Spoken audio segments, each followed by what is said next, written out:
大家好，Chinese 會素ဆိုတဲ့ YouTube channel ပြည်လေးကနေပြီးတော့ပြန်လည်ကြိုဆိုလိုက်ပါတယ်ဒီနေ့ဘောနော်老師မျှဝေမယ့်အကြောင်းအရာလေးကတော့ရောက်ဆိုတဲ့ရောက်ကိုဘယ်နားမှာအသုံးပြုရမလဲဆိုတာလေးကို老師ကမျှဝေပြီးမှာပဲဖြစ်ပါတယ်ဒါကြောင့်老師ရဲ့ YouTube channel ပြည်လေးကိုအဆုံးထိကြည့်ရှုပေးပြီးတော့ subscribe လုပ်ခဲ့ပေးဖို့မမေ့နဲ့နော်ဆိုတော့စလိုက်ရအောင်老師တို့ရောက်ကိုပေါ့နော်ဘယ်နေရာမှာအသုံးပြုလဲဆိုတာလေးကိုစပြီးတော့ကြည့်လိုက်ကြရအောင်你要去哪里你要去哪里သူ့ရဲ့အဓိပ္ပာယ်လေးကတော့နီးဆိုတာကတော့နှင်ကိုပြောချင်တာပေါ့နော်ရောက်ချွေကကြတော့သွားချင်တာလေနားလီကကြတော့ဘယ်နာဆိုတော့တွဲပြီးတော့ကြည့်လိုက်မယ်ဆိုလို့ရှိရင်နီးရောက်ချွေနားလီနင်းဘယ်နာကိုသွားချင်တာလဲโอเคဆိုလို့ရှိရင်老师တို့ကတရုတ်လိုနင်းဘယ်နေရာကိုသွားချင်တာလဲဆိုရင်ဘယ်လိုပြောမလဲโอเคဆိုတော့你要去哪里နင်းဘယ်နာကိုသွားချင်တာလဲနောက်တစ်ခု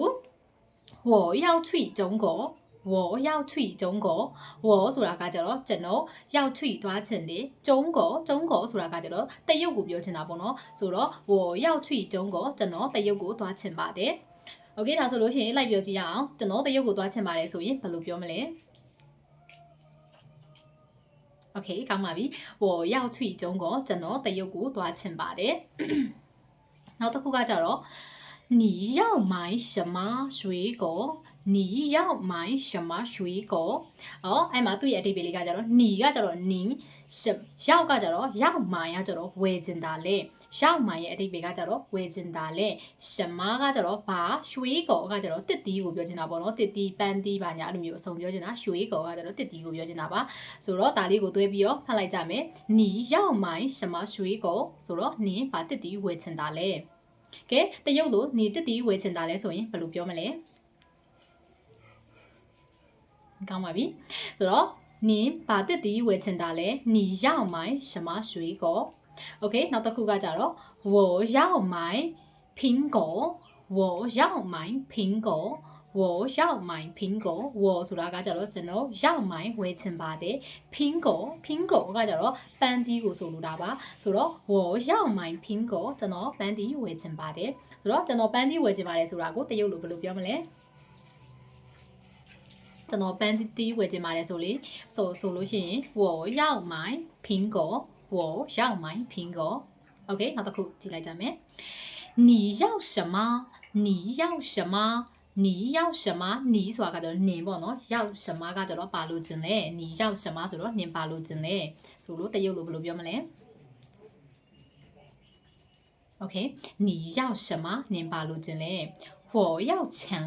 我要钱我要钱我ဆိုတာကကြတော့ကျွန်တော်ရောက်ကကြတော့ချင်ပါတယ်လိုချင်ပါတယ်ပေါ့နော်ချန်